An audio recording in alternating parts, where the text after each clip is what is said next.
اللهم صل على سيدنا محمد وعلى آل سيدنا محمد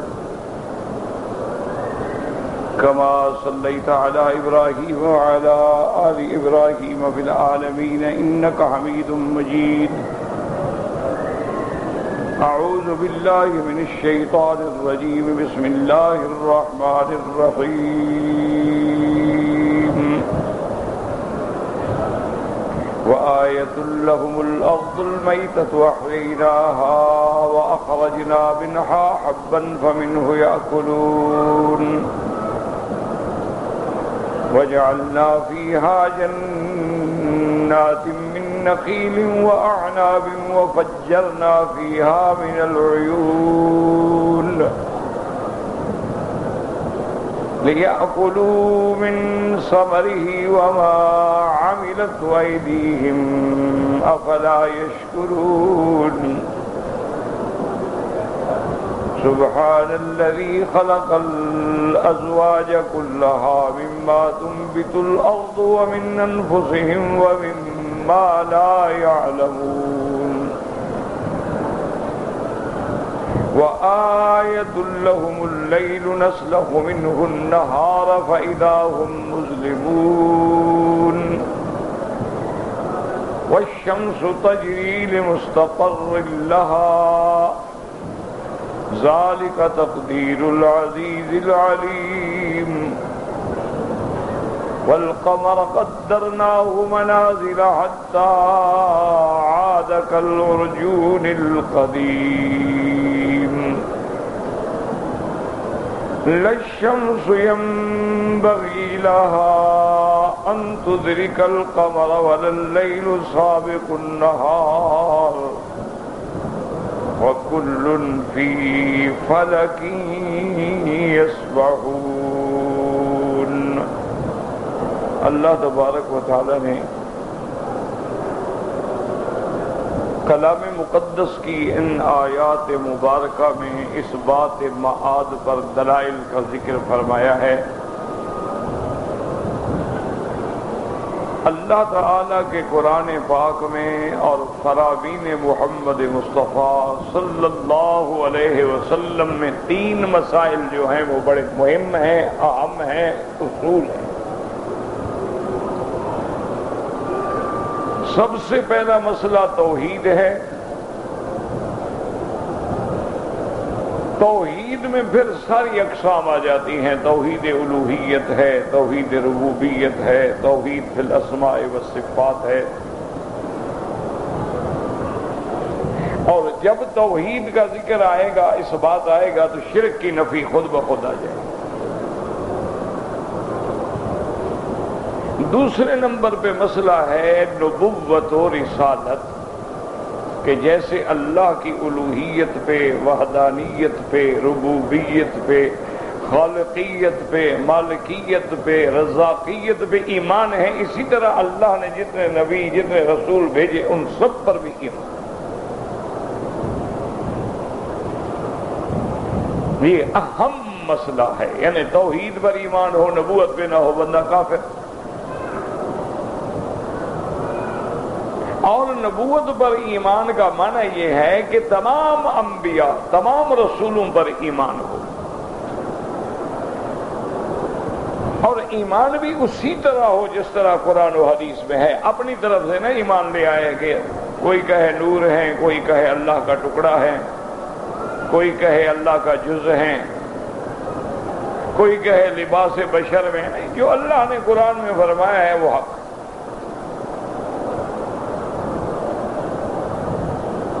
اور تیسرا مسئلہ ہے معاد. معاد مانا قیامت. یہ بھی ہی اسی طرح اہم مسائل میں. کیوں؟ اگر آدمی کا قیامت پر ایمان نہ ہو تو پھر تو اللہ کے عدل پر بھی ایمان نہ رہا.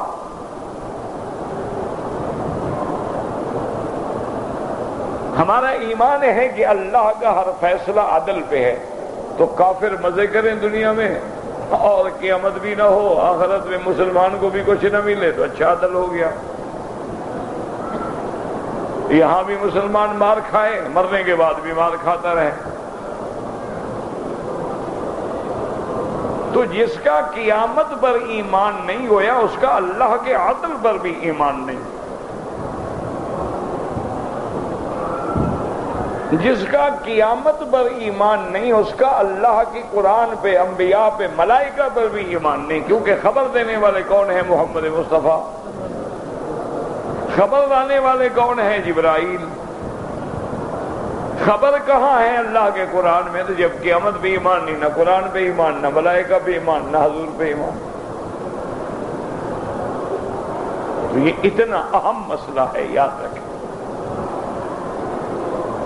اور پھر تیسری بات یہ یاد رکھیں کہ اصل میں قیامت پر ایمان ہی بندے کی اصلاح کا ذریعہ ہے. اگر قیامت پر ایمان نہ ہو تو پھر کون ڈرتا ہے؟ آپ دیکھیں دنیا میں مثلا کوئی ملک ہو، اس میں پولیس ہوتی ہے، رینجرز ہوتی ہے، ایلیٹ فورس ہوتی ہے، کئی اسپیشل فورسز ہوتی ہیں، کئی انٹیلیجنس ہوتے ہیں، کئی ادارے ہوتے ہیں، لیکن قانون کنٹرول نہیں کر سکتا.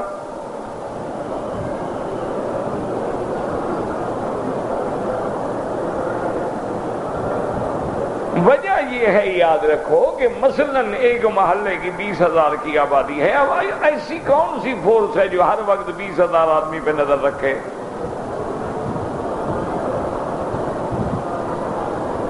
یہ تو ممکن ہی نہیں. دیکھتے نہیں آپ رات کو بازاروں میں پہرے دار ہوتے ہیں، چور پھر بھی چوری کر لیتے. پہرے دار آگے گیا، انہوں نے پیچھے چوری کر لی. اب یہ تو ہو نہیں سکتا کہ پہرے دار ہر دروازے پہ کھڑا ہو. اصل بات کیا ہے؟ وہ ہے ایمان آخرت پر. جس بندے کا آخرت پر ایمان ہے، جس بندے کو پتہ ہے کہ میں نے مرنا ہے، جس بندے کو پتہ ہے کہ قبر ہے، سوال ہے، جواب ہے، حساب ہے، کتاب ہے، میں نے قیامت میں اٹھنا ہے، اللہ کی دربار میں پیش ہونا ہے، مجھے نامہ عمل ملنے ہیں، میرے اعمال کا وزن ہونا ہے، بس یہ جب یقین ہوتا ہے، کوئی پہرے دار ہو نہ ہو، چوکیدار ہو نہ ہو، سپاہی ہو نہ ہو، وہ گناہ کرتا ہی نہیں.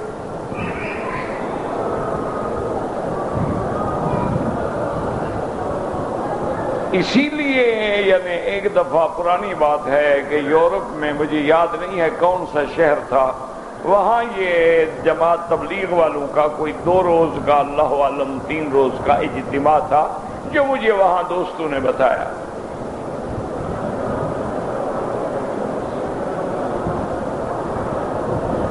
اس اجتماع میں تقریباً کوئی 80,000 بندے جو تھے وہ شریک ہوئے. کیونکہ وہاں تو پڑھے لکھے لوگ ہیں نا، ان کا تو پورا اندازہ ہوتا ہے نا، کتنی گاڑیاں آئیں، کتنی بسیں آئیں، کتنی ویگن آئے، کتنی کاریں آئیں، کتنی جگہ روکی گئی، کتنی دودھ منگوایا گیا، کتنی ڈبل روٹی آئی، وہ تو حساب ہوتا ہے.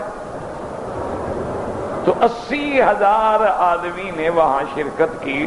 اس میں ایک بہت بڑے عہدے پر افسر تھا، وہ مسلمان تھا. اس نے مجھے بتایا، اس نے کہا وہ 2 دن کا اجتماع تھا، گزر گیا. تو اس نے کہا کہ ہماری جو انگریز پولیس ہے، اسکاٹ لینڈ کی جو پولیس ہے، انگلینڈ کی جو پولیس ہے، جو ہمارا انٹیریئر ڈپارٹمنٹ ہے، جو ہمارے خفیہ ادارے ہیں، ان سب نے رپورٹ دی کہ اس جماعت کو کہو یہ ہمارے ملک میں اور بھی اجتماع کریں اور ہر روز اجتماع کیا کریں.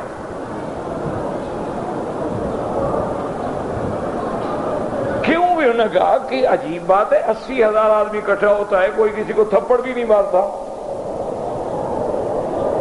80,000 آدمی اکٹھا ہوتا ہے، کوئی کسی کو گالی بھی نہیں دیتا.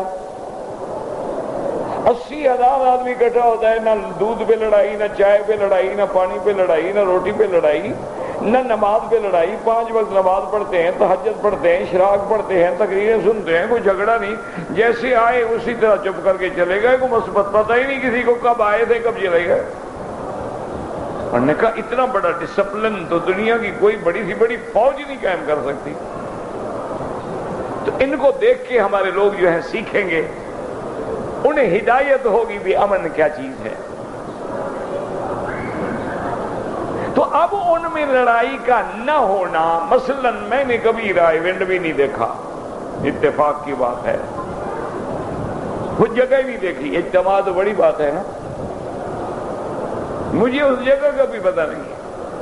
اچھا، میں نے اسی طرح بنگلہ دیش کا بھی کوئی اجتماع نہیں دیکھا، میں نے اسی طرح انڈیا میں بھوپال کا یا اور مقامات میں سنا سب ہے، دیکھا کوئی نہیں۔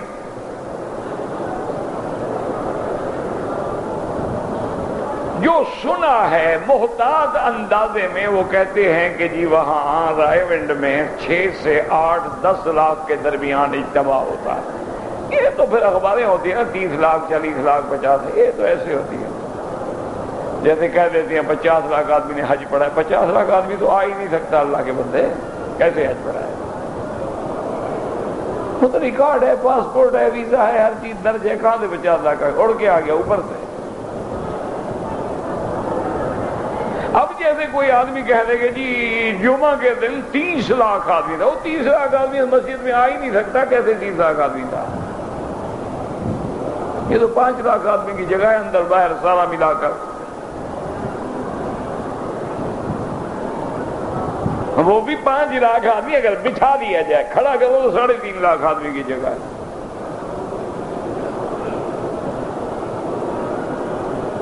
باہر کے سارے میدان ملا کر، یہ تو باتیں ہوتی ہیں نا، بندے کہہ دیتے ہیں، لیکن بہرحال 5 سے 8 لاکھ ہونا بھی کوئی معمولی بات نہیں ہے۔ اور بنگلہ دیش کا کہتے ہیں کہ بھئی وہ 10 سے 15 لاکھ کے درمیان ہوتا ہے، لوگ تو 30-40 کہہ دیتے ہیں، وہ غلط ہے، لیکن 10 سے 15 لاکھ آدمی مذاق ہوتی ہے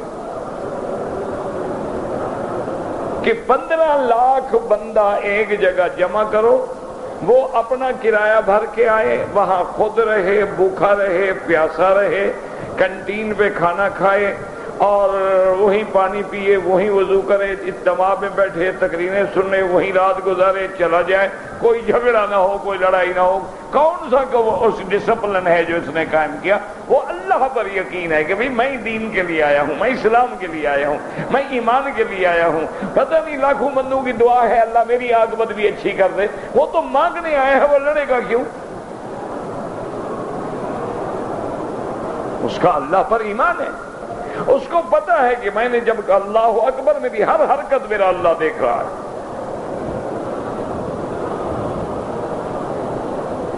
اس کو پتا ہے میں گھر سے نکلا ہوں دین کے لیے، میرا اللہ دیکھ رہا ہے۔ اس کو پتا ہے میری جیب میں جو پیسے جو ہیں وہ چوری کے ہیں یا حق کے ہیں یا حلال کے ہیں، اللہ جانتا ہے۔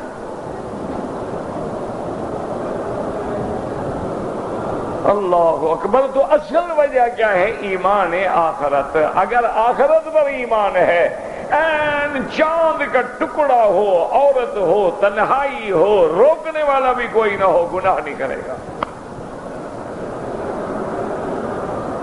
دیکھا نہیں ہے کہ حضرت یوسف علیہ السلام جیسا جمال ہو، جوانی ہو، جمال ہو، جس کو دیکھ کے دنیا دنگ رہ جائے، عزیز مصر کی بیوی ہو، وہ بھی مصر کی عورت ہو۔ مصر کو تو اللہ نے جمال دیا ہے نا، اللہ نے مصر کو بڑی نعمتوں سے نوازا۔ ایک اللہ نے ان کو زبان دی ہے، ایک لہن دیا ہے کہ ساری دنیا کے کاری اکٹھے کرو، مصر کا مقابلہ نہیں ہو سکتا۔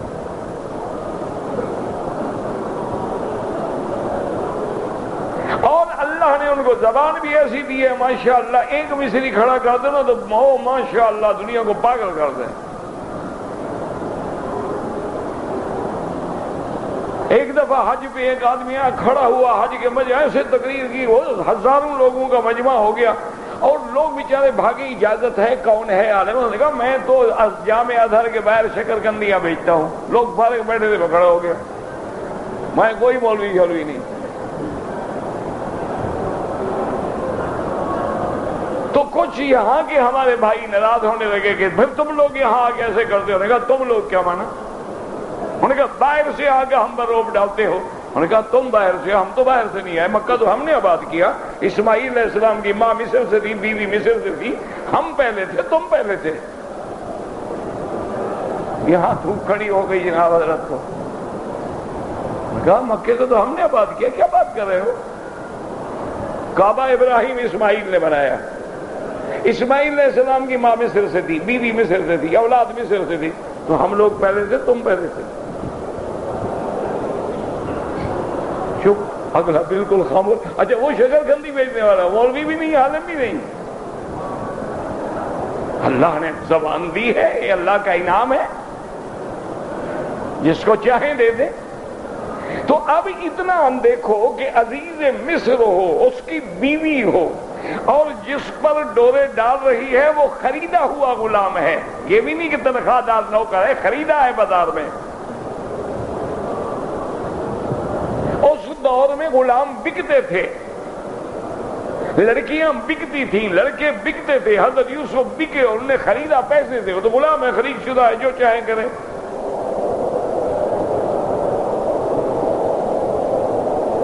اس کے بعد سارا اہتمام ہے، دروازے بند ہیں، محل بند ہیں، خاص سہیلیاں رازدار پہرے پہ ہیں. اور حضرت یوسف کو طریقے سے بلایا ہے. اب مالکہ ہے، بلایا، وہ چلے گئے. وہ آگے چلتی گئی، وہ چلے گئے. وہ آگے چلتی گئی، چلتی ہے، دروازے بند ہوتے گئے.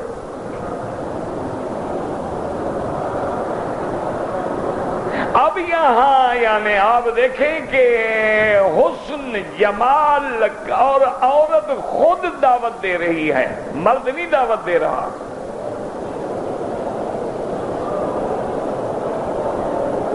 قالت حیت لک قال معاذ اللہ انہ ربی احسن مثواي انه لا يفلح الظالمون. حضرت یوسف نے کہا اللہ کی پناہ کیا کہتی ہو؟ اس رب نے جس نے مجھے بہتر ٹھکانہ دیا، میری حفاظت کی، مجھے کنویں سے نکالا، مجھے بھائیوں کے مکر سے بچایا، مجھے بکتے ہوئے بازار میں سے غلام بن کے اس محل میں لایا، شہزادوں کی طرح رکھا ہے. آج میں اس خدا کی نافرمانی کروں؟ انہ لا یفلح الظالمون. اور ظلم کرنے والے، حد سے نکلنے والے، اللہ کے فرمان کو توڑنے والے کبھی کامیاب نہیں ہوتے.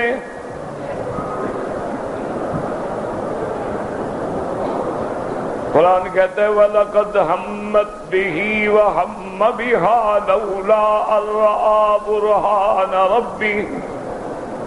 یاد رکھو، یہاں لوگوں کو دھوکا لگتا ہے. وہ کہتے ہیں کہ بی بی نے بھی ارادہ کیا، یوسف نے بھی ارادہ کیا، لیکن اللہ نے برہان رب کی نسبت سے بچا لیا. بالکل غلط بات.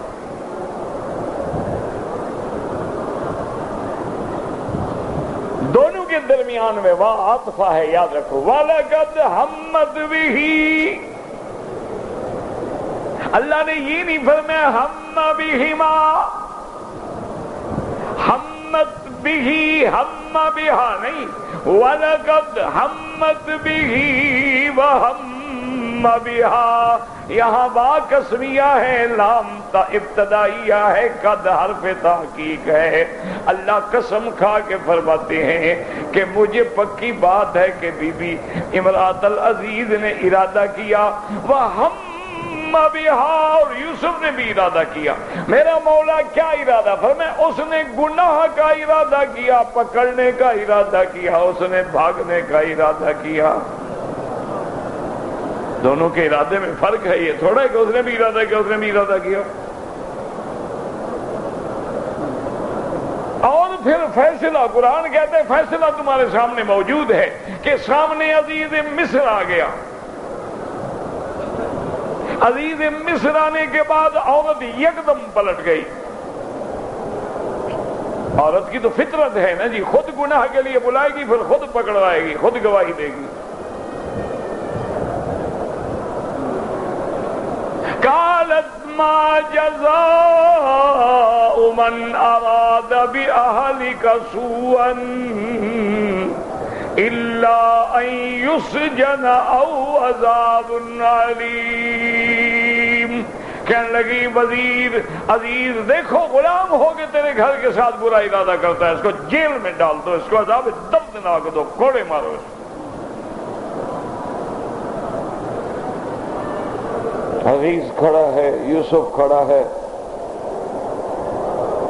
اب غلام ہے، خریدا ہوا ہے، مالک کے سامنے کیا بات کرے، کیا کہے؟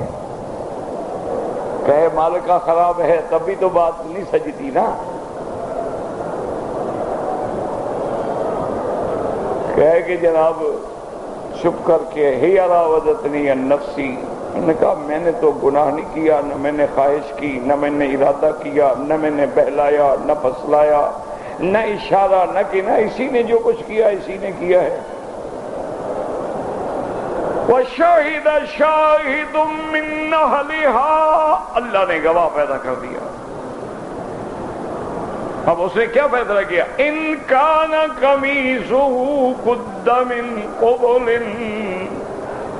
فَصَدَقَتْ وَهُوَ مِنَ الْكَاذِبِينَ وَإِن كَانَ قَمِيصُهُ قُدَّ مِن دُبُرٍ فَكَذَبَتْ وَهُوَ مِنَ الصَّادِقِينَ۔ اس نے کہا عزیز وزیر بنے پھرتے ہو، معلوم ہوتا ہے وزیر ہر دور کے ایسے ہی ہوتے تھے، معلوم ہوتا ہے وہ یہ قدرت کی بات ہے، بھی اب کیا کر سکتے ہیں۔ قرآن نے ذکر کیا ہے نا، یہ بھی وزیر تھا نا، وزیر خزانہ تھا یہ عزیز مصر جو ہے۔ معلوم یہی ہوتا ہے، اسی تاریخ ہی اسی طرح چلی آ رہی ہے۔ فرعون کے بھی وزیر تھے نا،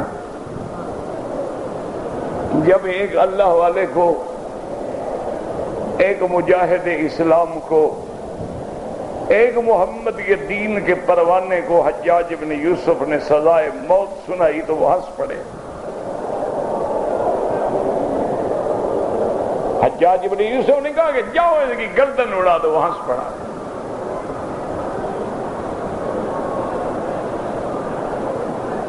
تو حجاج نے پوچھا ہنستے کیوں ہو؟ اس نے کہا یار مجھے تو معلوم ہوتا ہے فرعون کے وزیر تیرے وزیروں سے اچھے تھے۔ انہوں نے کہا مجھے تو یہی معلوم ہوتا ہے کہ فرعون کے جو وزیر تھے نا وہ تیری جو کیبنٹ ہے نا اس سے اچھے تھے۔ کہا کیا مطلب؟ اور انہوں نے کہا فرعون نے بھی تو پوچھا تھا نا کہ مجھے مشورہ دو موسیٰ علیہ السلام کے بارے میں کیا گناہ، ارجع واقعو، ان کو مہلت دو، مقابلہ کرو، یہ کوئی بات ہے کہ مقدر کر دو۔ انہوں نے مہلت کا مشورہ دیا، تیرے وزیر کہتے ہیں کہ مار ڈالو، تو اس سے پھر وہ فرعون والے وزیر اچھے تھے کہ نہیں تھے؟ یہ وزیر ہر دور میں ایسے ہوتے ہیں کہ پہلے 1200 میں گندم بیچ دیتے ہیں، پھر 1400 میں خرید لیتے ہیں۔ دیکھیں نا وزیر ایسے ہوتے ہیں نا۔ اچھا باہر سے خریدو ان کو 1400 روپے من دیتے ہیں، اپنا اگر بیچے اس کو 600 روپے من دیتے ہیں۔ کیسے قابل لوگ ہیں ماشاءاللہ، دماغ ہے نا۔ دیکھو اللہ نے کیسا دماغ دیا ہے۔ اللہ کا عذاب جب آتا ہے عقل چھن جاتی ہے، یاد رکھو۔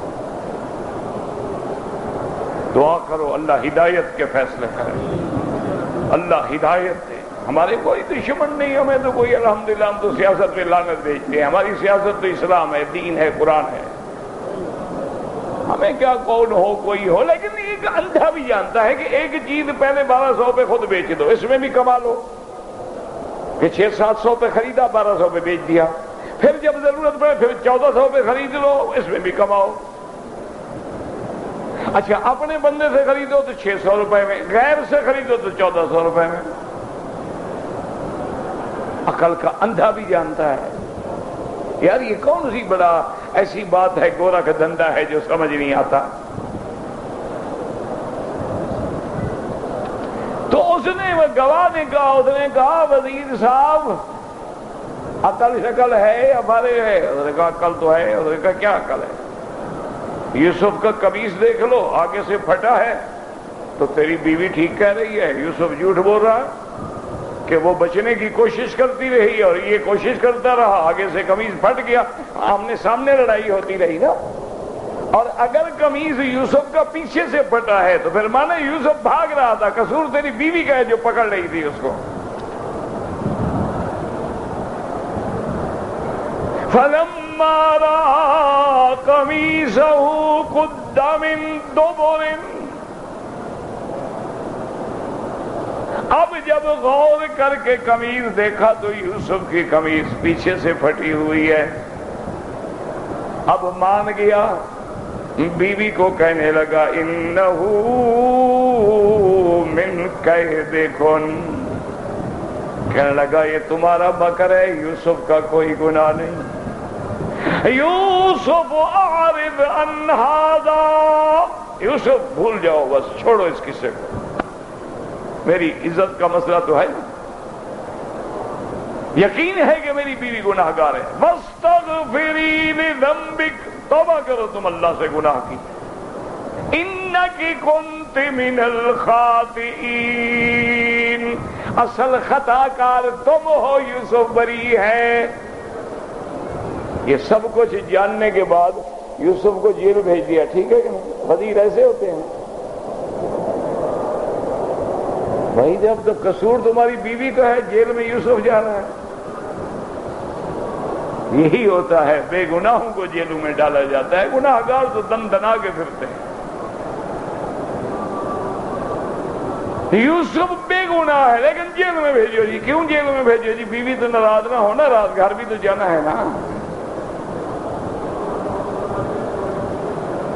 اللہ کے نبی کو بے گناہ جیل میں ڈال دو، کوئی بات نہیں.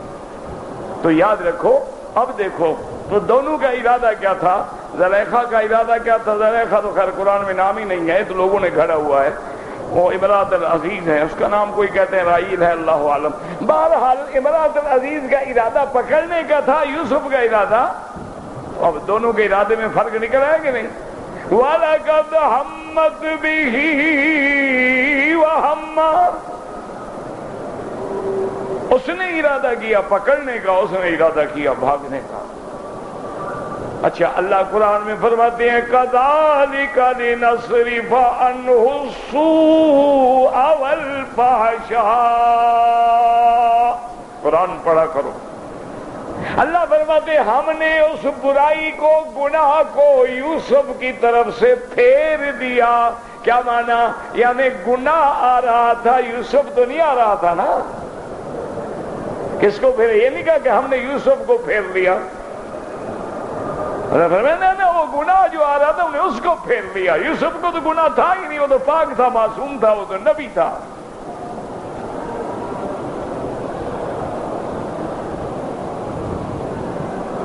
تو اس لیے ہمیشہ یاد رکھیں کہ اب یوسف علیہ السلام جو اس تنہائی میں محلات میں ڈر گئے، کس وجہ سے؟ بس یہی ایمان ہے. جس بندے پر اللہ پر ایمان ہو جائے کہ میں نے مرنا ہے، میں نے قبر میں جانا ہے، میں نے ذرے ذرے کا حساب دینا ہے، وہ حرام کیوں کھائے گا؟ جب اس کو پتا ہے بھی قیامت بڑی سخت چیز ہے، ایک ایک چیز کا حساب ہوگا. اس دن نہ بیٹا چھڑائے گا، نہ باپ چھڑائے گا، نہ ماں چھڑائے گی، نہ دادا، نہ بیوی، نہ بھائی، نہ دوست، نہ یار، کوئی کام نہیں آئے گا. تو پھر وہ گناہ کیوں؟ اور اگر آخرت میں یقین نہیں ہوگا تو وہ پھر حیوان ہے، جانور ہے، چرے پھرے کھائے جو مر گیا مر گیا مر گیا.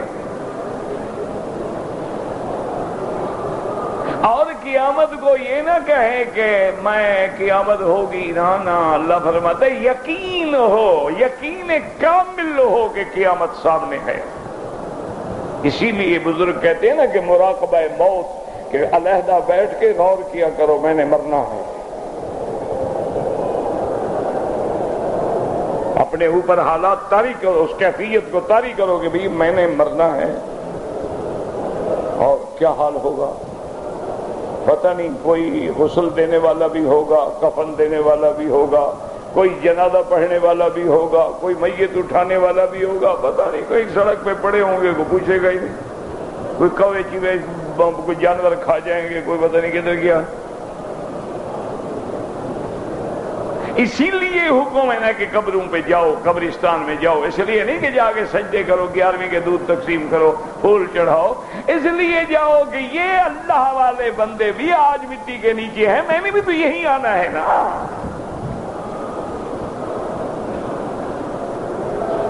اگر ان کو یہ موت کو نہیں روک سکے، یہ اپنے اوپر جو پھول برداشت نہیں کرتے تھے، آج لاکھوں من مٹی اوپر پڑی ہے۔ میں نے بھی تو ادھر آنا ہے، اس لیے حکم ہے قبر پہ جاؤ۔ آپ نے فرمایا زوروہا، قبر کی زیارت کیا کرو، فإنہا تذکرکم الآخرہ، یہ تمہیں آخرت کا یقین اور یاد دلاتی۔ لیکن اگر ہم مومن اتنے غافل ہو جائیں کہ جنازہ بھی پڑھ رہے ہیں، میت بھی اٹھا رہے ہیں، سگریٹ اس وقت بھی ہاتھ میں ہے، جب آدمی اتنا بے حس ہو جائے، اتنا بے درد ہو جائے، اس کا تو علاج پھر اللہ ہدایت دے تو دے، پھر مولوی کی تقریر تو کچھ نہیں کر سکتی۔ اسی لیے دیکھیں قرآن کیا کہتا ہے، وَبِالْآخِرَةِ هُمْ يُوقِنُونَ۔ مومن کی صفت یہ ہے کہ ان کو آخرت پہ نامہ اعمال ملے گا تو وہ خوش ہو کے دوستوں کو پکارے گا، آ جاؤ، ہاؤم اقرؤوا کتابیہ، آؤ آؤ پڑھو، میرا نتیجہ آ گیا ہے۔ انی ظننت انی ملاق حسابیہ، مجھے یقین تھا کہ میں نے جانا ہے، میرا حساب ہونا ہے، اس لیے میں ڈر کے دنیا میں عمل کرتا رہا۔ یہاں زنن تو زنہ گمان کے معنی بھی ہوتا ہے، یقین کے معنی بھی ہوتا ہے، یہاں یقین کے معنی میں ہے۔ انی ظننت یعنی ایقنت، الذین یظنون انہم ملاقو ربہم، یہاں بھی یظنون مانا یوقنون، یقین رکھتے ہیں کہ ہم نے اپنے رب کے پاس جانا ہے۔ میرے مدنی پاک کی داڑھی کے مبارک کے بال سفید ہو گئے، تقریباً 17 بال سفید تھے میرے مدنی پاک کی داڑھی مبارک کے۔ صحابہ نے پوچھا شبت یا رسول اللہ، کہ آپ تو معلوم ہوتا ہے اب بوڑھے ہو گئے۔ انہوں نے کہا یا رسول اللہ اب تو آپ بوڑھے ہو گئے، بال سفید ہو گئے داڑھی کے۔ آپ نے فرمایا شیبتنی سورۃ ہود واخواتہا، آپ نے فرمایا تم ٹھیک کہتے ہو، اللہ کے قرآن کی سورت ہود اور جتنی قیامت کی صورتیں ہیں انہوں نے مجھے بوڑھا کر دیا ہے۔ اللہ، تم روز پڑھتے ہو قیامت کی باتیں، لیکن ذرا بھی تبدیلی آئی ہے؟ ایمان سے کہیں قیامت قیامت، ہو جی قیامت برحق ہے جی، بالکل جی، ہو جی مرنا ہے جی، پھر کیا تیاری کی ہے جناب مرنا ہے تو؟ کتنے ڈبے سگریٹ کے خریدے ہیں، شیو کرنے کے لیے کتنے بلیڈ لیے ہیں، اور ٹی وی دیکھنے کے لیے کون سے نئے نئے سی ڈی اور ڈی وی ڈی لیے ہیں۔ اب دیکھا قبر کی تیاری ہے نا، ساتھ لے جائیں گے نا یہ ساری چیزیں۔ ان کے بس میں ہو تو وہاں بھی کیبل لگوا لیں گے۔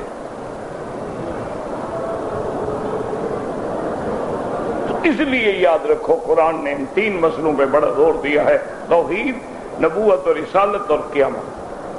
اب اللہ نے قیامت کے دلائل دی، اللہ فرماتے ہیں تمہیں اگر سمجھ نہیں آتی تو اس زمین پہ نظر ڈالو جس پہ تم رہتے ہو۔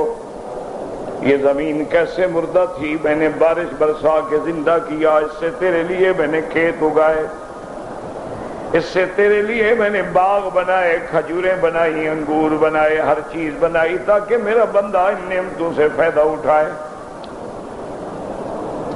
اس زمین سے میں نے چشمے نکالے، اور تیرے پانی کے لیے دریا میں نے آسمانوں پہ بنایا، عرش کے نیچے بھی دریا ہے، اور تیرے لیے میں نے برساتیں برسا کے پہاڑوں کے اوپر برف بنا کے تیرا پانی محفوظ کر دیا، جما دیا تاکہ میرے بندے کو سارا سال کام آئے۔ یہ بڑے بڑے گلیشیئر جو ہیں نا، دیکھا نہیں سفید پہاڑ جمے ہوئے ہیں، اگر ایک دن بہ جائیں نا تو تمہارا آدھے ملک جو ہے دنیا کے تباہ ہو جائیں۔ اور پھر ان پہاڑوں کی رگوں میں نے پانی داخل کیا، وہ زمین میں چلا گیا، اور کچھ پانی میں نے دریاؤں کی شکل میں بہا دیا، کچھ زمین کے اندر داخل کر دیا کہ اگر دریاؤں کا پانی نہ رہے تو بندہ کنویں نکال لے۔ اللہ نے فرمایا تم نے کبھی غور کیا ہے میری قدرتوں پر؟ قل ارائیتم کیا تم نے کبھی سوچا ہے کہ اگر اس پانی کو میں اور نیچے لے جاؤں، قل ارائیتم ان اصبح ماؤکم غورا فمن یاتیکم بماء معین۔ اللہ، اگر اس پانی کو اٹھو اور نیچے لے جاؤں کون لے آئے گا؟ اللہ اکبر۔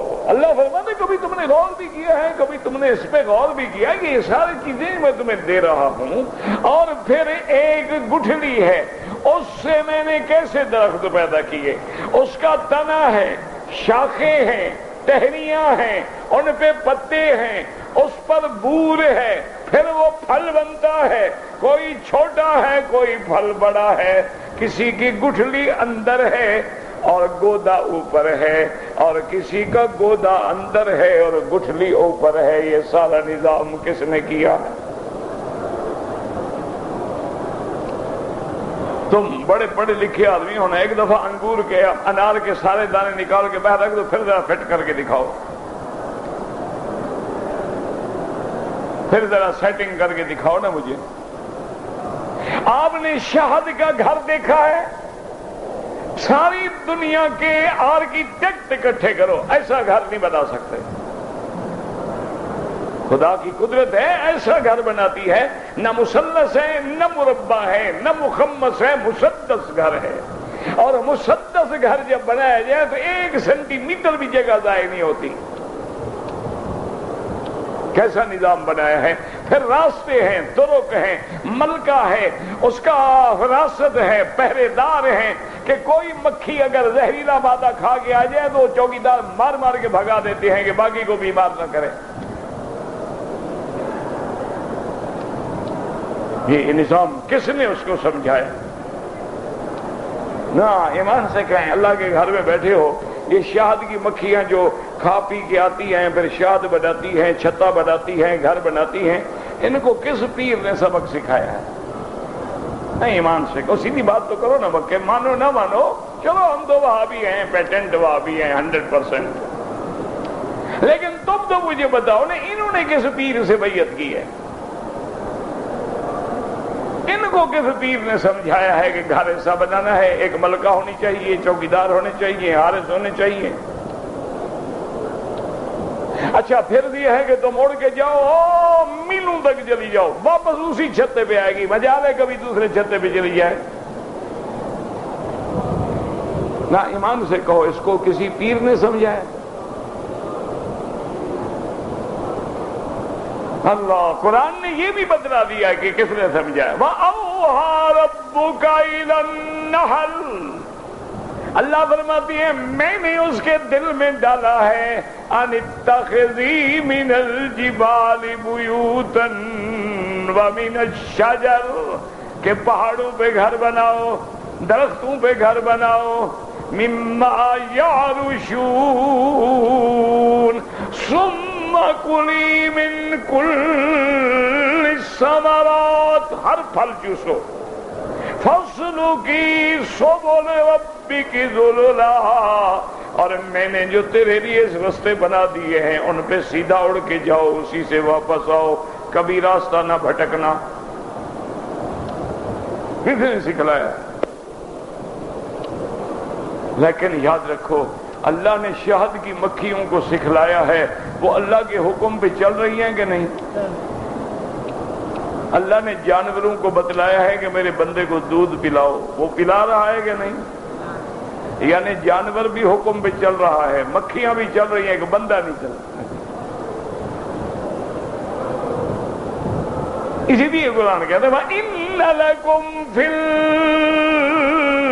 الْأَنْعَامِ لَعِبْرَةً، میرے بندے ان جانوروں میں تیرے لیے پہچان ہے، عبرت ہے۔ غور کرو کہ بھینس کالی ہے، گھاس سبز کھا رہی ہے، دودھ سفید آ رہا ہے،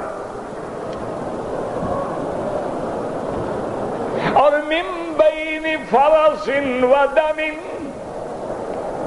وہ جو گھاس کھاتی ہے ایک طرف وہ جناب بول و براز بنتا ہے، ایک طرف خون کی ندی چل رہی ہے، یہ دو لائنیں آ رہی ہے، من بین فرس و دم، ادھر گوبر ہے ادھر دم خون ہے، درمیان میں کیا ہے؟ لبنا خالصا صائغا صائغا للشاربین۔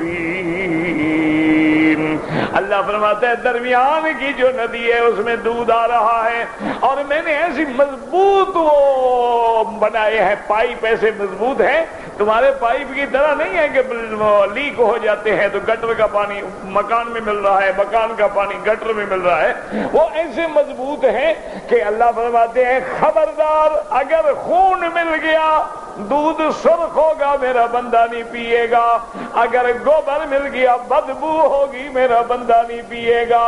اللہ نے فرمایا پہرا لگا دو من بین فرس و دم، لبنن دودھ، اور خالصا سائغا رچتا بستا ہوا دودھ، للشاربین، اور اس دودھ کی حفاظت کرنے والا پیدا کرنے والا کون ہے؟ اللہ کے کام میں سچی بات کرو، کون ہے؟ پیدا وہ کرتا ہے اور منتیں 11ویں والے کی دیتے ہو، یعنی دودھ بناتا اللہ ہے، تقسیم پیران پیر کے نام پہ ہوتا ہے۔ ماشاءاللہ اچھی بات ہے بھائی، گھر میرا ہے رہتے تم ہو، بیوی اس کی ہے استعمال دوسرا کرتا ہے، اچھا یہ اچھا ہی نظام ہے۔ غیرت کرو، توحید کا عقیدہ غیرت کا نام ہے، جو بے غیرت ہوتا ہے وہ موحد نہیں ہوتا، جو ہر جگہ سر جھکائے، جو عورت ہر جگہ منہ مارے وہ ایمان والی اور غیرت والی ہوتی ہے، جو بندہ ہر جگہ منہ مارے وہ غیرت والا نہیں ہوتا، جو ہر جگہ گردنیں جھکائے منتیں ماننے نظریں چڑھائے وہ غیرت والا نہیں ہوتا، غیرت والا ایک کے آگے جھکتا ہے۔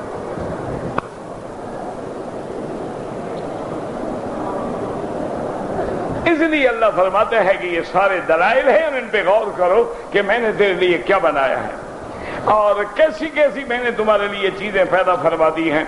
لِيَأْكُلُوا مِن ثَمَرِهِ، تاکہ پھل کھاؤ، وَمَا عَمِلَتْهُ أَيْدِيهِمْ، جو تیرے ہاتھوں نے نہیں بنایا، تاکہ کھانے کے بعد کیا کرو، افلا یشکرون، کیا تم اللہ کا شکر نہیں کرتے؟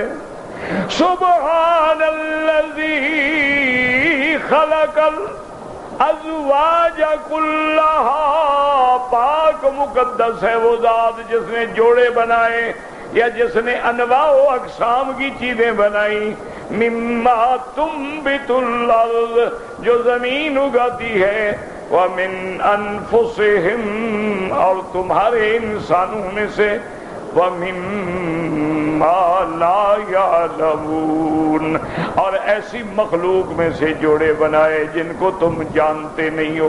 اللہ نے فرمایا اچھا آگے آؤ، وآیۃ لہم اللیل نسلخ منہ النہار فإذا ہم مظلمون۔ اللہ نے فرمایا میری قدرت کی نشانیوں میں رات ہے۔ رات کس نے بنائی ہے؟ اچھا اگر اللہ صرف رات بنا دے دن نہ ہو تو دن کون بنائے گا؟ اللہ صرف روشنی کر دے دن ہو رات نہ ہو تو پھر رات کون لائے گا؟ اس لیے فرماتے ہیں یاد رکھو نسلخ ہو، یاد رکھو نسلخ، نسلخ کہتے ہیں سلخ، تم مکے میں رہتے ہو کہتے ہیں نا مسلخ، مسلخ کا کیا معنی ہوتا ہے؟ جہاں جانور ذبح کر کے اس کا چمڑا اتارا جائے اس کو کہتے ہیں سلخ، چمڑے کو اوپر سے اتارنا۔ اس لیے علماء نے فرمایا کہ اصل اندھیرا ہے اس کو اللہ نے روشن کیا ہے، پھر اس روشنی کو کھینچ لیتے ہیں جیسے چمڑے کو کھینچ لیتے ہیں اور اندر سے گوشت نکل آتا ہے۔ جب اوپر روشنی والے غلاف کو ہٹا دیا تو اندھیرا آ گیا۔ وآیۃ لہم اللیل، اور اسی لیے یاد رکھیں ہر جگہ لیل کا ذکر پہلے ہے دن کا ذکر بعد میں ہے۔ وجہ کیا ہے کہ اصل رات ہے، اصل اندھیرا ہے، اللہ نے اس میں پھر چاند سورج تارے پیدا کر کے روشنی کی نا، اصل تو اندھیرا تھا۔ اچھا خدا کی شان دیکھیں کہ جیسے اصل اندھیرا ہے، بندہ جہاں پیدا ہوتا ہے، اللہ جہاں رکھتے ہیں وہاں روشنی ہوتی ہے، اندھیرا ہوتا ہے؟ نہیں، آپ کو پتہ نہیں آپ کہاں تھے؟ نہیں، جب آپ پیدا ہوئے ہیں حضرت، آپ کیا خیال ہے آپ کا؟ شاہی محل میں تھے؟ کہاں تھے؟ بڑی پاک جگہ پہ تھے؟ بڑی مقدس اور پاک اور طاہر جگہ تھی کہ گندی جگہ تھی؟ اچھا پیدا جو کیا آپ کو ماشاءاللہ دودھ سے بنے ہیں، پاک چیز سے کہ گندے پانی سے؟ رکھا کہاں اس کو؟ فی ظلمات ثلاث، 3 اندھیریوں میں، 3 پردے ہیں اس عورت کی جو بچے دانی ہے اس کے اوپر 3 پردے ہیں۔ اب جدید سائنس، میڈیکل سائنس تحقیق کر کے بتلاتی ہے کہ اس کے اوپر 3 غطا ہیں جو اللہ نے فرمایا 3 اندھیریوں میں۔ اور بعض علماء کہتے ہیں کہ نہیں، ایک بچے دانی کا اندھیرا، ایک ماں کے پیٹ کا اندھیرا، ایک رات کا اندھیرا، یہ 3 اندھیرے ہیں اور آپ اندھیروں کے اندر ہیں۔ اندھیرا اصل ہے اور اندھیروں کے اندر ہیں۔ اور قبر میں کیا ہوگا؟ لیمپ جلا کے رکھیں گے؟ کیا خیال ہے؟ جب مریں گے تو ساتھ آپ ایک ٹیوب لائٹ بھی لگوا لیں گے؟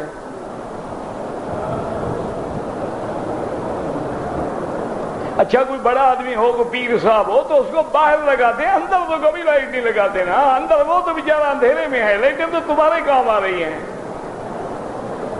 نہیں، یہ جو مزاروں پہ لائٹیں ہوتی ہیں اس سے تم فائدہ اٹھاتے ہو کہ وہ اٹھاتا ہے؟ سیدھی بات کرو، اللہ کے گھر میں مانو نہ مانو یہ الگ بات ہے۔ نہ مانو کیا فرق پڑ جائے گا؟ اللہ کے نبی کی جو نہیں مانی مکے والوں نے تو کیا فرق پڑ گیا؟ حضور کے سارے رشتہ داروں میں سے کتنے نے مانا؟ انبیاء، اولیاء، علماء، ان کے ذمہ تو بیان کرنا ہے نا، ان کے ذمہ منوانا تھوڑا ہے کہ گلے میں رسا ڈال کے کھینچ لیں تمہیں۔ ان علیک الا البلاغ، آپ پر پہنچانا ہے۔ اللہ نے فرمایا میرا مدنی آپ کیوں گھبراتے ہیں؟ آپ نے پہنچا دیا۔ ان الینا ایابہم، انہوں نے میرے پاس آنا ہے، فکر نہ کرو۔ ثم ان علینا حسابہم، ان کا حساب کتاب ہم کر لیں گے، آپ فکر نہ کرو، آپ بس بتا دیں، مان لیں ٹھیک ہے، نہ مانے نہ مانے۔ تو اب جناب دیکھیں، اصل اندھیرا ماں کے رحم میں بچے دانی کے اندر جب آپ تشریف فرما تھے، اندھیرا۔ اچھا آنکھیں نہ کھلیں پھر بھی اندھیرا، اور جب مریں گے آنکھیں بند ہو جائیں گی کھل جائیں گی؟ کھلی ہو تو دوسرے آگے جلدی جلدی ہاتھ رکھتے ہیں کہیں دیکھ نہ لے، جلدی آنکھیں بند کرو، جلدی جائے، جان چھوڑے، جائیداد تقسیم کریں۔ اب جناب جہاں قبر میں لے جائیں گے وہاں بھی بس دعا کر اللہ وہ نور ایمان والی روشنی دیتے ہیں، ورنہ تو اندھیرے ہی اندھیرے ہیں، ورنہ اندھیرے ہی اندھیرے ہیں۔ اگر وہ روشنی مل گئی تو بچ جائیں گے، ورنہ پھر اندھیرا ہی اندھیرا۔ اسی لیے قرآن کہتے ہیں نا کہ جب میں راضی ہوتا ہوں سینہ کھول دیتا ہوں، ہو علی نور من ربہ، وہ پھر اس کی روشنی دیتا ہوں، اللہ کے نور میں ہوتا ہے۔ قیامت میں بھی اللہ نور دیں گے، نورہم یسعی بین ایدیہم، آگے بھی نور، دائیں بھی نور، بائیں بھی نور، اوپر بھی نور، نیچے بھی۔ اسی لیے میرے مدنی نے دعا مانگی، اللہم اجعل فی قلبی نورا، اللہ میرے دل میں نور دے، وفی سمعی نورا وبصری نورا ولحمی نورا وشعری نورا ودمی نورا یمینی نورا شمالی نورا امامی نورا خلفی نورا فوقی نورا تحتی نورا اعظم لی نورا۔ اچھا جو پہلے نور ہو پھر بھی دعائیں مانگتا ہے اللہ مجھے نور دے؟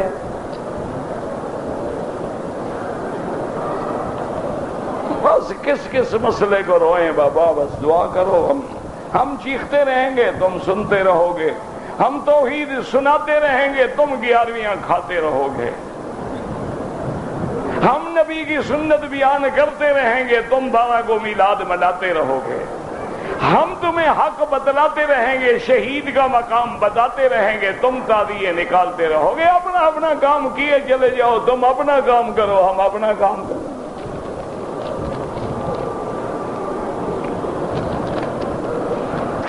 احرام کا ایک دھاگا توڑ دیا، لوگوں کے دل توڑ کے آئے ہو اس کا تو خیال ہے نہیں ہے، لیکن دھاگے کا بڑا فکر ہے تمہیں۔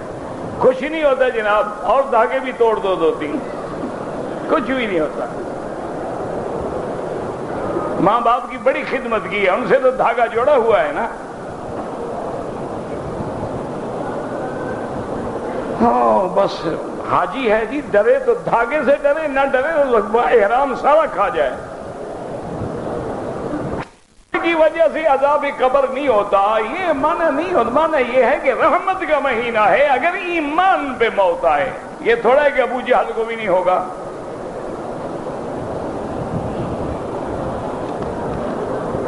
بیوی اپنے سگے بھائی کے ساتھ حج پہ آنا چاہتی ہے، ٹھیک ہے، محرم ہے، بھائی ہے اس کا۔ میری سوتیلی والدہ ہے، وہ سارے کے وہاں وہ بھی آ سکتے ہیں، والدہ بوڑھی ہے، کوئی بات نہیں۔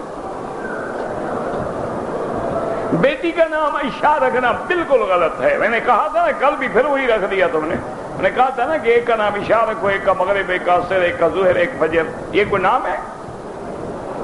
کتنے کا ہے یہ تمہیں نام ہے؟ ایک ٹرینڈ بن گیا ہے کہ نیا نام بتاؤ۔ ایک بندہ آیا کہتا ہے جی ایسا نام بتائیں، مجھے کسی نے آج تک بیٹے کا نہ رکھا۔ میں نے کہا ابلیس رکھ لو۔ کیوں؟ میں نے کہا مجال ہے کسی نے رکھا ہو، عجیب آدمی ہو۔ تمہیں انبیاء کے نام بھی نہیں ملتے، صحابہ کے بھی نہیں ملتے، حضور کی اولاد کے بھی نہیں ملتے، اہل بیت کے بھی نہیں ملتے، ڈھونڈتے رہتے ہیں، کبھی نمشا، کبھی فمشا، کبھی خمشا، کبھی اذان، کبھی مغرب، کبھی عصر۔ کیا ہے یہ؟ کوئی نام ہے؟ بالکل غلط ہے اور گناہ ہے ایسے نام رکھنا۔ حکم ہے شریعت کا کہ اپنی اولادوں کے اچھے نام رکھو، شریعت کے مطابق نام رکھو، پھر کوئی نام نہیں ہوتا۔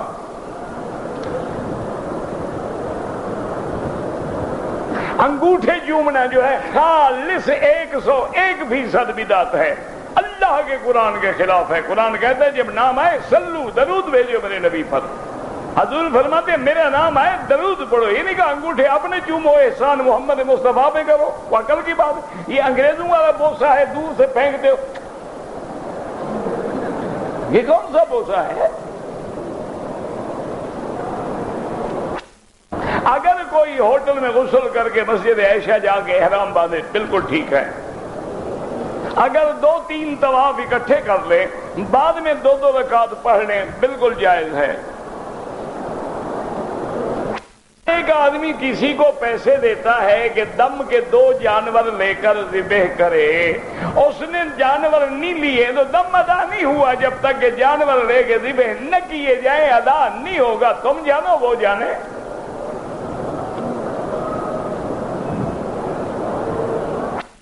8 تاریخ کو جب حج پہ جائیں گے، احرام باندھ کے طواف کر کے نفلی صفا مروہ دوڑ لیں، تو طواف زیارت کے بعد طواف کرو گے، صفا نہیں دوڑو گے۔ طواف زیارت نہیں ہوتا، وہ تو 10 کے بعد ہوگا۔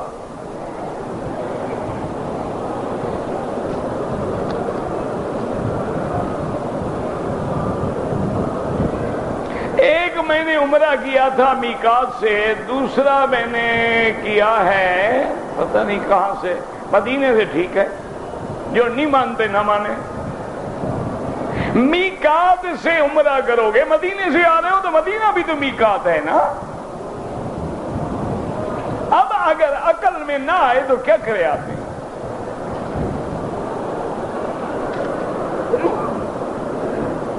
خانہ کعبہ اور روضہ رسول پہ فرشتے آتے ہیں، بالکل فرشتے تو ہر وقت ہمارے ساتھ بھی ہیں، تو یہاں کیوں نہیں آئیں گے؟ کوئی عقل کی بات ہے؟ کرامن کاتبین ہر بندے کے ساتھ ہے، گناہگار ہو، نیک ہو، مومن ہو، کافر ہو۔ سیاحین فی الارض ملائکہ ہیں، وہ ہر وقت موجود ہیں۔ ملائکۃ النہار ہیں، ملائکۃ اللیل ہیں، ملائکۃ الحفظہ ہیں، سب کے ساتھ ہیں۔ ملک ملہم ہے، سب کے ساتھ ہے۔ اور پھر کعبے میں یا مدینے میں نہیں ہوں گے تو بعد ملائکہ کہاں آئیں گے؟ حضرت آدم علیہ السلام کی جب توبہ قبول ہوئی تھی تو انہوں نے نے حضور کا وسیلہ دیا تھا تو قرآن میں تو لکھا ہوا ہے کہ فتلقى آدم من ربه بکلمات، اللہ نے کلمات سکھائے کہ آدم ان کلمات سے دعا مانگو میں قبول کروں گا۔ وہ کلمات کیا تھے؟ ربنا ظلمنا انفسنا۔ تو یہ وسیلہ تم نے کہاں سے ڈھونڈ نکالا ہے؟ وہ قرآن موجود ہے، کھول کے پڑھ لو کون سی دعا ہے جو آدم نے مانگی ہے۔ پتہ کیا ہے؟ کہتے ہمیں کام نہ کرنا پڑے، ہر کام شارٹ کٹ ہو جائے، کچھ وسیلے سے ہو جائے، کچھ مولوی قرآن پھیر کے بخشوا دے گا، کچھ ہم کرائے پر آیت کریمہ پڑھوا لیں گے، کچھ کرائے پہ قرآن ختم، دھیلے کا فائدہ بھی نہیں ہوگا، دھیلے کا فائدہ بھی نہیں ہوگا، بلکہ یہی قرآن تمہارے اوپر گواہ بنے گا۔ حضور نے فرمایا رب قاری القرآن یقرأ القرآن والقرآن یلعنہ، کتنے قرآن پڑھنے والے ہیں جن کو قرآن لعنت کر رہا ہو۔ ساری زندگی پڑھا نہیں، اب تمہیں مولوی چھڑوائے گا قرآن پھیر کر۔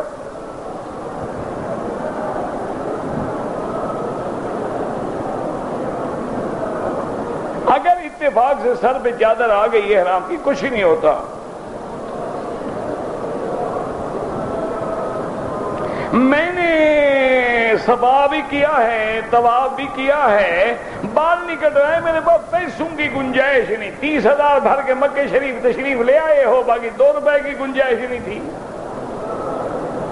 کیوں بہانے بناتے؟ اپنے بال خود کاٹ لو، پیسے کی گنجائش نہیں تھی، ایک آدھے ریال کی سیفٹی دے کے اس طرح پھیر دو۔ اب جناب بکری دو دم 300 350 ریال کی پیسے ادا ہو جائیں گے ٹھیک ٹھاک، اور بال بھی منڈواؤ۔ جب تک بال نہیں منڈواؤ گے آپ احرام میں ہیں، جتنا غلطیاں کرو گے دم بڑھتے چلے جائیں گے۔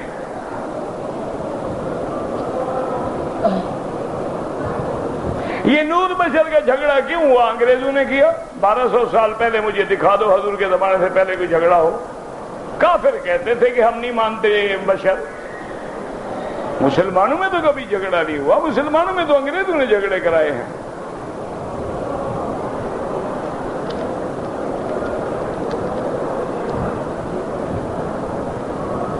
کسی مجبوری کی وجہ سے کوئی آدمی کٹ ریٹ مال بیچتا ہے، پتہ نہیں کٹ ریٹ کیا ہوتا ہے، مجھے نہیں پتا ہے۔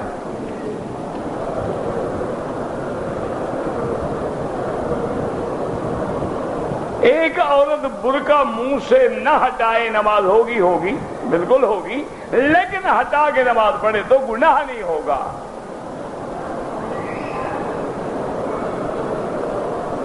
آدھی آستین میں جو نماز پڑھتے ہیں نماز مکروہ ہے۔ 3 طواف اکٹھے کریں، بعد میں 2 رکعت پڑھ لیں۔ سورت فاتحہ کے بغیر نماز نہیں ہوتی، بالکل ہمارا ایمان ہے کہ فاتحہ کے بغیر نماز نہیں ہوتی۔ مجھے وہ نماز بتاؤ جس میں فاتحہ نہ ہو۔ فاتحہ کے بغیر نماز نہیں ہوتی، کوئی نماز بتاؤ نا جس میں فاتحہ نہ ہو۔ امام نے جو پڑھی تو نماز میں فاتحہ آ گئی یا نہیں؟ فاتحہ تو آ گئی۔ یہ کہاں لکھا ہے کہ مقتدی پڑھے؟ فاتحہ کے بغیر تو نماز ہوتی نہیں۔ ہمارا بھی ایمان ہے کہ فاتحہ کے بغیر نماز نہیں ہوتی۔ ہم نے نہ پڑھی، امام نے پڑھ لی، فاتحہ تو آ گئی نا نماز میں۔ جب ہم اکیلے تھے ہم نے خود پڑھی، امام کے پیچھے تھے امام نے پڑھی، نماز میں تو فاتحہ آ گئی ہے نا۔ ربنا تقبل منا انک انت السمیع العلیم وتب علینا انک انت التواب الرحیم۔ یا اللہ عالم اسلام پہ اپنی رحمت نازل فرما۔ یا الہ العالمین، مسلمان جس ملک میں ہیں، بر میں ہیں، بحر میں ہیں، فضا میں ہیں، ہوا میں ہیں، ان کی جان مال آبرو عزت کی حفاظت فرما۔ یا اللہ بلد الامین کو قیامت تک ہر فتنے سے محفوظ فرما۔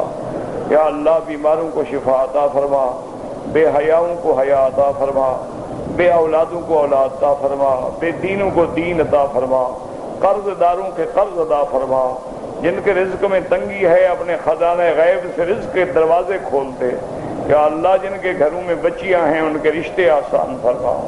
یا اللہ ہمیں مانگنا نہیں آتا، بغیر مانگے عطا فرما۔ ربنا تقبل منا انک انت السمیع العلیم وتب علینا انک انت التواب الرحیم۔ صلی اللہ تعالی علی خیر خلقہ سیدنا محمد و آلہ و صحبہ اجمعین.